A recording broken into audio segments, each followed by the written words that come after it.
God, I feel so socially awkward whenever I do anything ever.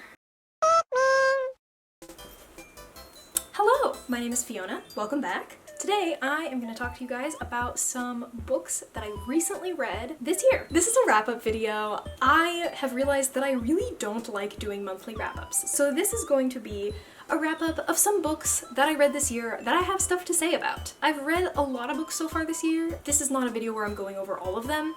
Some of them I don't feel like I have enough to even say about them, and some of them, meh. So this is just books, like about 20 books, probably, that I've read recently, that I enjoyed, for the most part, that I want to tell you about. These books specifically are books that I read between the beginning of January and the end of March. April's books will be included in a wrap-up at a later date. So yeah, that's what's happening right now. Welcome, you made it, I made it, we're here together, and we're gonna do it. Yeah. Anyway, let's scream into the void together. And without further ado, let's jump into it. Alright, so the first book that I want to talk about today is Bookshops and Bone Dust by Travis Baldree.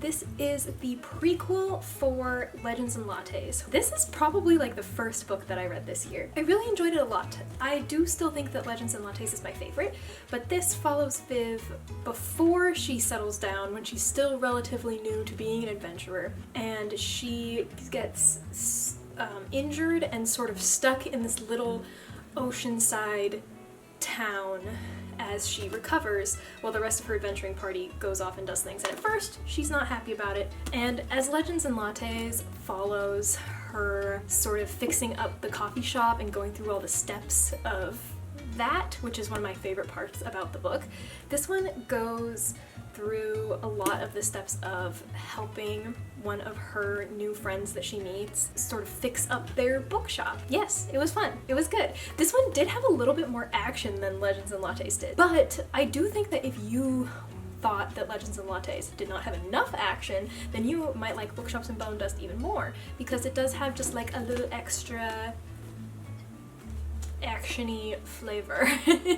It's still not like super adventurous by any means, a little more than the last one, and I'm very excited to continue reading books that take place in this world. I really hope that Travis Baldree writes more. I would love to see like a sequel to Legends and Lattes, maybe what Viv is at now, or even just like more prequel story. What other stops did Viv make along her journey?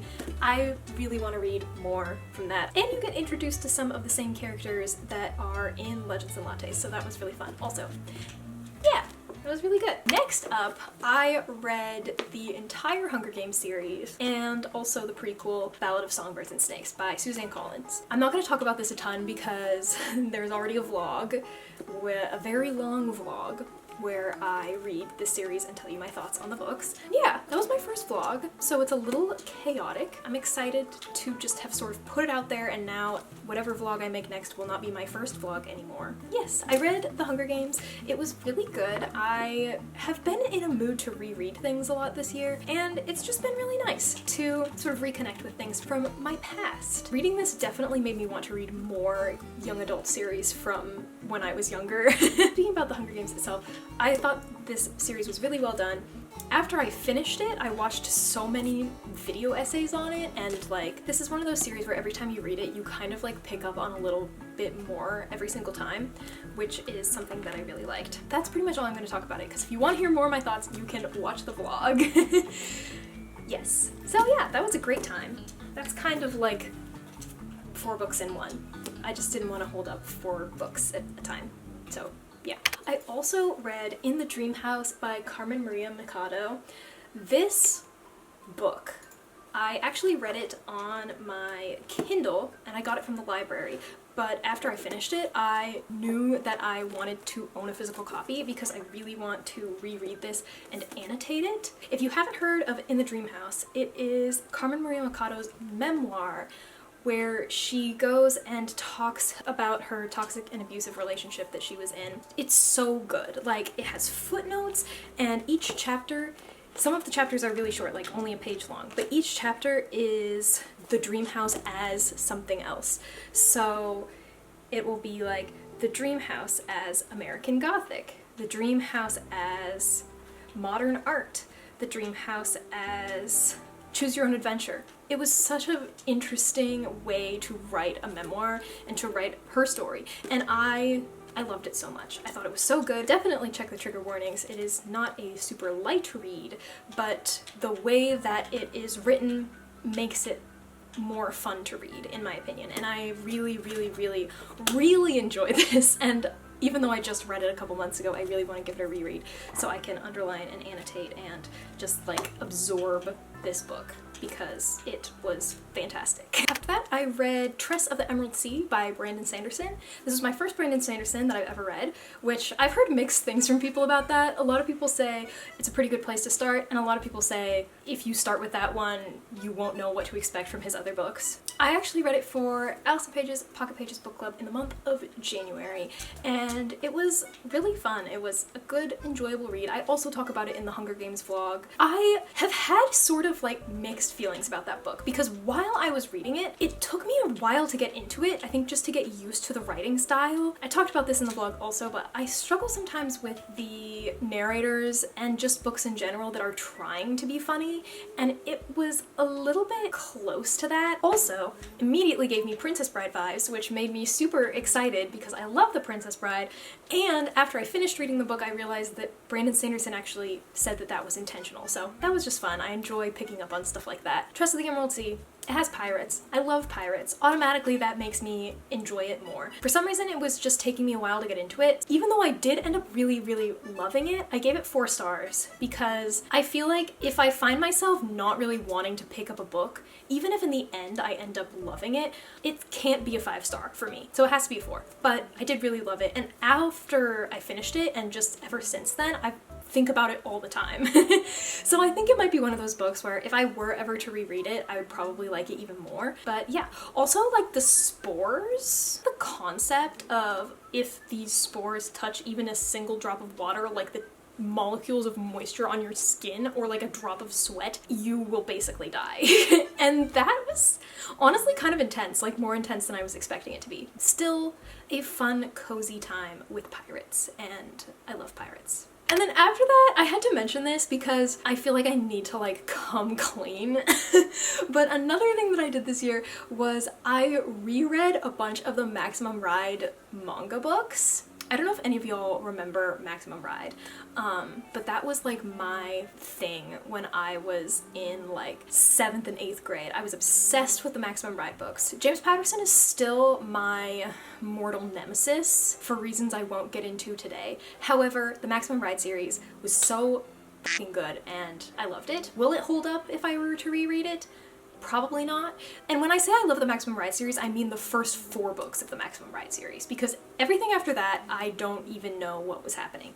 But the point is, I had gotten a Kindle for Christmas and I came with a free subscription to Kindle Unlimited, which I don't have anymore.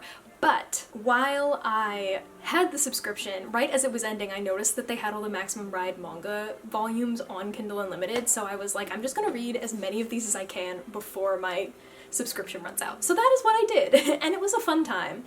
I don't know that I would recommend them. Like, they're pretty good for nostalgia purposes, but if you aren't already a fan of the Maximum Ride series, I don't know if I would recommend them. But I just had to let you know that was something I did, because honestly, I don't know who to talk to it about. So yeah. I also read some poetry. I never really talked about this in like one video, but I have some reading goals for this year. One of those goals is to read more things that are outside of my comfort zone, including short story collections, memoirs, and poetry is a big one, because I really like reading poetry, but I struggle sometimes with feeling like it's just completely going over my head and like I don't understand it. But I want to read more poetry, and I did read some poetry this year, so now I'm going to tell you about that. I read The Surrender Theory by Caitlin Conlin, and I really liked it a lot. That is one of the first poetry collections I've read in a while that made me feel like I like poetry. I think sometimes with poetry it can be a bit abstract for me, and I really like poetry that is more grounded, and I really appreciated this. It was mostly just the author It's poetry about, oh, I mean, all kinds of things. Heartbreak and grief and love and loss and just like a lot of the author's experiences, but it was very accessible and I really enjoyed it a lot. I also read Couplets by Maggie Milner, which is poetry that follows a fictional story of a couple breaking up, and it follows the protagonist through her breakup and dating and falling in love with a woman for the first time, I believe, which is cool. We love sapphic relationships. But yeah, I liked this book so much that I gave it 5 stars, even though I don't really rate poetry. But vibes alone and just my personal enjoyment, this was 5 stars. I really, really loved this. I did read a couple others that didn't sit with me quite as well. I don't think I'm gonna go into depths about that. For some reason I thought that I had more poetry to talk about. I've been reading Mary Oliver's Devotions like since January. It's a big book. It's like really chonky and it goes through each of her poetry collections and has a few excerpts from each of them. So it's like a big book of poetry and I've been very slowly working my way through that. But I kind of feel like with poetry, you don't necessarily want to read the whole book cover to cover. Like you kind of just want to like read it in your own time. But maybe that's just me. I don't think that's just me though.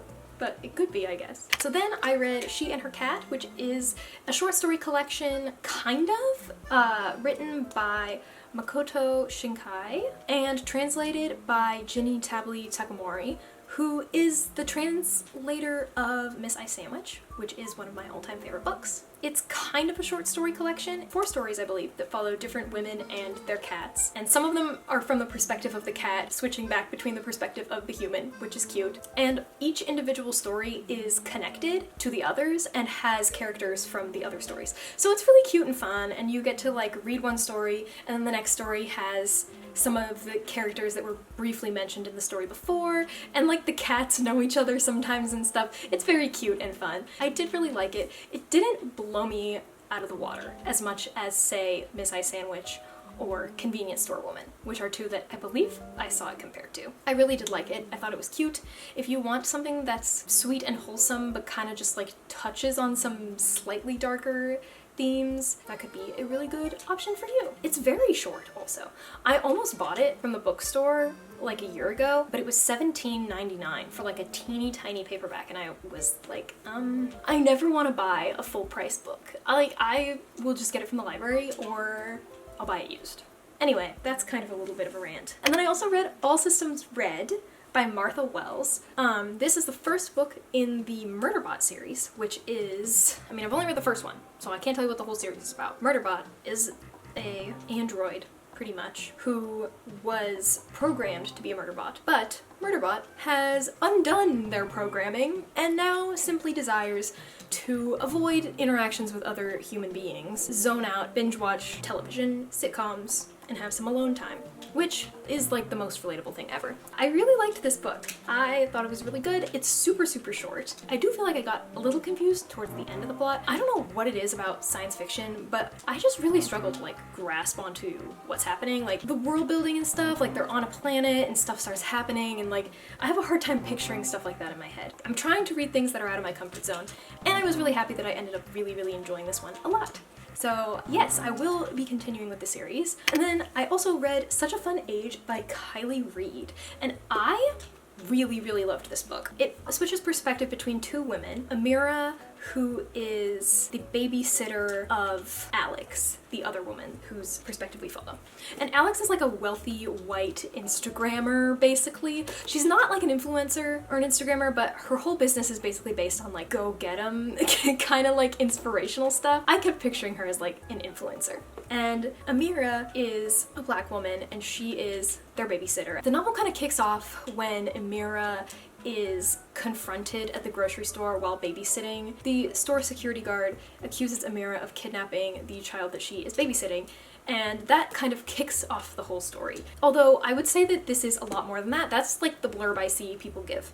And it is true. That is the first like main thing that happens in the story. But so much of this book is just Alex trying to worm her way into Amira's life. I'd say that this primarily, even though it has 2 perspectives, it primarily follows Amira and how the people in her life are trying to influence her life, and the way that she is sort of coming of age and trying to figure herself out, and just how other people are trying to impact her, I guess, in a way. I don't think I'm doing it justice explaining it. Like, so much of this is just about people's relationships to one another. And you can tell that Kylie Reid is just really fascinated with relationships and with how people interact with one another and how people's lives can become intertwined. And that is something that I really loved reading, and I now want to read everything else that Kylie Reid has ever written. I think that she has a book that is either already come out or is coming out very soon. And then I also read Sula by Toni Morrison, and I don't even know how to talk about this book. I wanted to make sure I mentioned it because I read it and I loved it so much. But every time I read a Toni Morrison, I feel like there are a lot of things and references that are going over my head. Especially whenever she makes sort of like biblical or religious references. I never pick up on those. And so I've read a lot of reviews of this book where people are like, oh, well, these things all tie into this. And I'm like, I had no idea while I was reading it. Even so, even if I perhaps like missed a few details, I just loved this story of the two women and their lives from their childhood to their adulthood and their friendship and how they know each other. I guess, like, I should probably tell you what it's about. Basically, it's about these two women who grow up in the same town, and one of them decides to stay in the town and marry and have kids, and she doesn't leave, and the other one leaves the town and goes and lives her life elsewhere. And then she comes back to the town and stuff happens. I don't want to give anything away. I really, really love this. It was really good. Toni Morrison's writing, I mean, not like this is a hot take or anything, but Toni Morrison's writing is absolutely outstanding. 10 out of 10.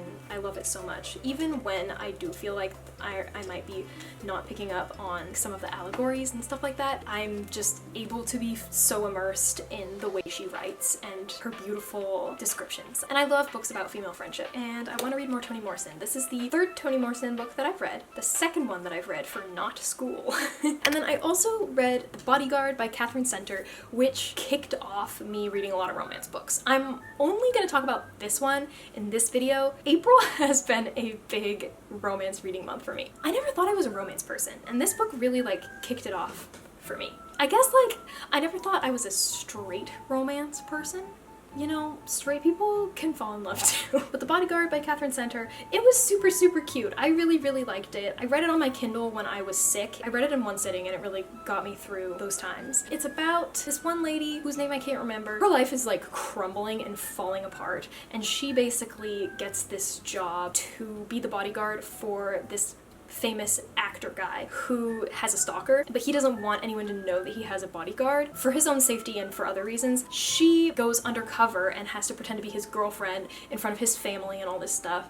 And I really like fake dating stories. They're just so fun, and this was one of my favorites that I've read probably. The miscommunication trope, really hate the miscommunication trope so much, and this one felt like a little forced to me. That's my big complaint, is like towards the end when that like plot twist happens, I wasn't like, oh my god, I was like, are you kidding me right now? Like, really? Aside from that, I really like this book a lot. It's also a closed-door romance, which I haven't read a lot of romance to begin with. This is my first, like, closed-door romance that I've read in recent memory, and I was fine with that. A lot of people I've noticed really don't like closed-door romances.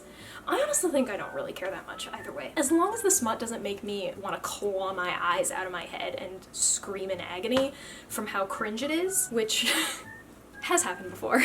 So I really liked it. I thought it was super, super cute. I think like as someone who is not a romance reader really that much and still enjoying it, it was basically like a rom-com. I know that like a lot of romance books are technically rom-coms, but this one specifically, it felt very movie-like. Like reading it felt like I was watching a movie, which I really liked. Next up is Goblin Mode, How to Get Cozy, Embrace Imperfection, and Thrive in the Muck by Michaela Coyle. This is just a little self-help book that kind of follows like the goblin core, cottagecore aesthetic a little bit. I have read so many little books like this, like little books with a super pretty, super cute cover that are very surface level self-help stuff. Like, I don't feel like at this point in my life I need a book to tell me to go outside or to drink water or to take a deep breath. I'm like, thanks, I think I got that part handled. Like, a lot of cute little books, not this one, but like this, to me feel like it didn't need to be a book. It could have been a BuzzFeed article, it could have been a Pinterest pin, it doesn't need to be a whole book. This one, I really genuinely love a lot. I think that just like the way that it tackles everything through the lens of like being like a gross little guy made me really happy. Hi! I really like it. And I also really like that it does briefly talk about the harmful goblin stereotypes that are unfortunately prevalent in media still, and it kind of talks about like, that's not good and that's not what we're talking about, and here's how to avoid those things so you don't accidentally end up consuming that kind of thing in the future, which I think is good. I'm glad that it mentioned it because I was a little worried going into it that it wouldn't say anything about it. And this book has a lot of genuine like practical advice. Like, there's a section on sewing a button on that's like, for some reason, the best instructions for sewing a button on that I've actually ever seen. Like, it just works for my little rat brain. And I guess that's just really my review for this book, is that it works for my little rat brain. It also has kind of like a slight anti-capitalist lens, which always makes me very happy.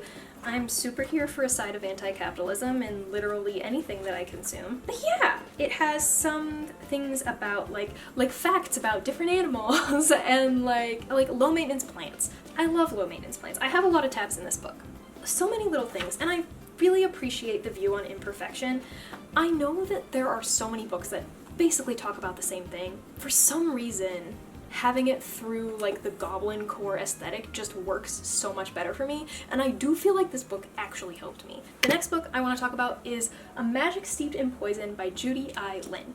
Most beautiful cover I've ever seen in my life. And the premise for this book is so cool. It's basically about this girl who needs to enter a magical tea-making competition in order to save her sister who has been poisoned. She has to enter this competition to become the royal tea maker / tea magician, basically, so that she can have access to the palace doctors who might be able to save her sister. I really loved the competition aspects of this book. I loved the magic system, like the idea of tea magic is so cool, and the way that they describe the tea magic is also really cool. I believe this book is also based in Chinese mythology and tea-making lore. Tea-making traditions, maybe would be a better way to put it. But it's really cool. I love how the tea is described also, like the making of the tea, the ceremonies. It's very descriptive and I love that a lot. The details are so cool. It's like 400 pages, but it didn't feel like it was 400 pages. There's also a list of like definitions and pronunciation in the back of the book for like some of the Chinese words, but that glossary is like the most confusing glossary I've ever seen in my life. I don't know why, like I look at it and I'm like, I don't understand what this is trying to tell me, which is probably a me problem. I don't know. I really like this book a lot, and it's part of a duology. And I tried to read the second book on my Kindle, and it just did not do it for me. I think this book was held together really well by the competition and the magic, and just all of that stuff made it a really engaging read. And the second book doesn't have the competition, it's after the competition, and there's a lot more political things going on. It's also dual perspective between the main character from this book and the love interest from this book. I just didn't feel like it needed to be. I got about like 25% through and I stopped reading it. I just realized that I didn't care, and honestly I think I gave this book 4 stars when I finished it.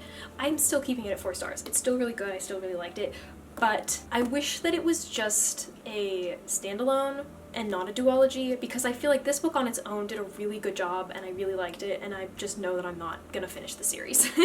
Next is Heartstopper Volume 5 by Alice Oseman. I know I've talked about Heartstopper before, almost certainly.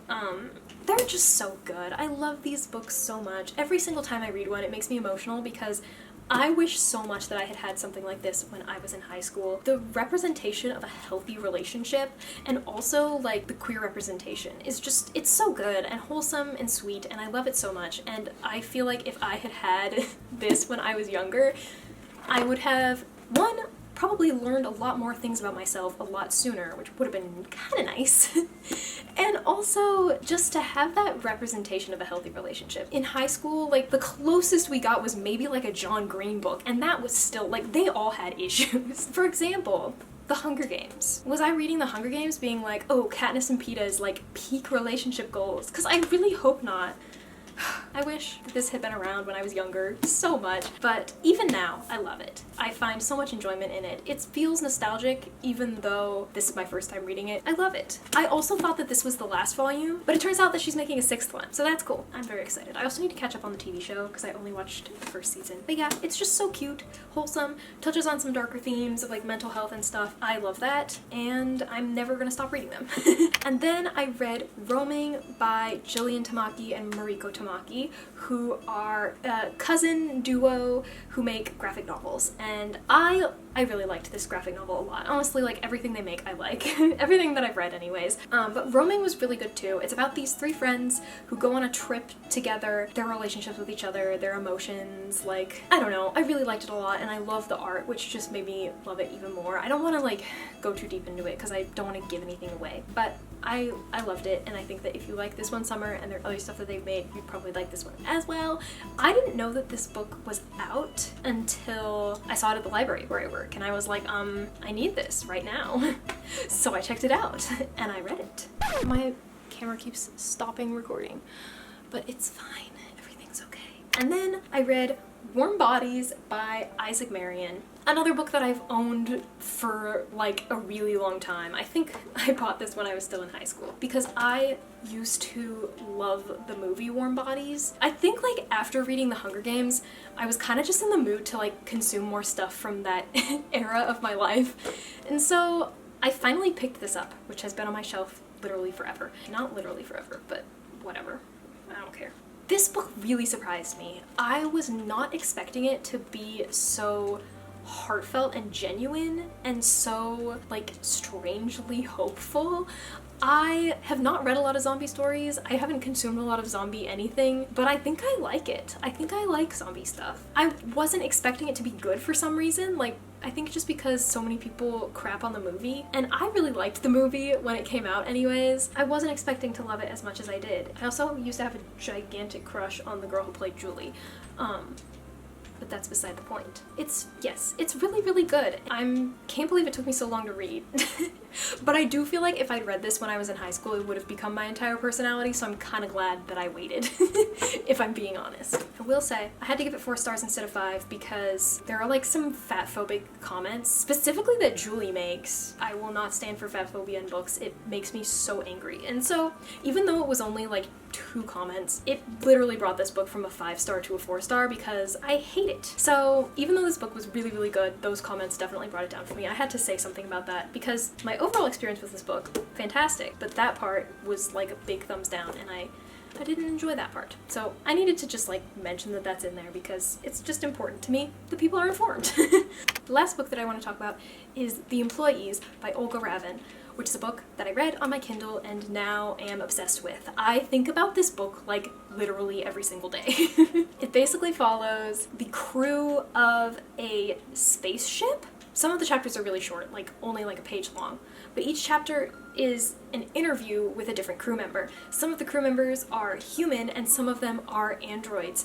And as you're reading, you don't really know which is which. It sort of becomes apparent the more you read. The interviews also are listed they're not fully in order. So as you're reading them, you're sort of uncovering the plot of the book. And I thought it was just so fascinating, really, really interesting. Like a lot of pondering about what it means to be human, which is just a theme that I love so much. It was so good. Like I spent the first half of the book having not really any idea what was going on, but I didn't even care. I really highly recommend it. And I believe it's translated from Dutch. So The Employees by Olga Ravin and translated by Martin Aitken. It definitely is surreal and kind of ambiguous, which is something that I apparently enjoy. Yes, I loved it. I highly recommend it if you like kind of weird stuff where you don't know what's going on, but it's really well written. And I guess that's that. Thank you so much for watching if you made it this far. I really, really do appreciate it. And if you want to give it a like, maybe subscribe, feel free. Yeah, leave me a comment below if you've read any of these books and what your thoughts were, or let me know what one of your favorite books that you read so far this year was. Again, this was just January through March, so there's a lot of books I read recently that I also really want to talk to you about, so there'll be another wrap up coming soon. But yes, awesome, cool, yay. Why are outros the hardest thing ever? Get out of my house and stop watching me now. Okay, anyway, love you, bye.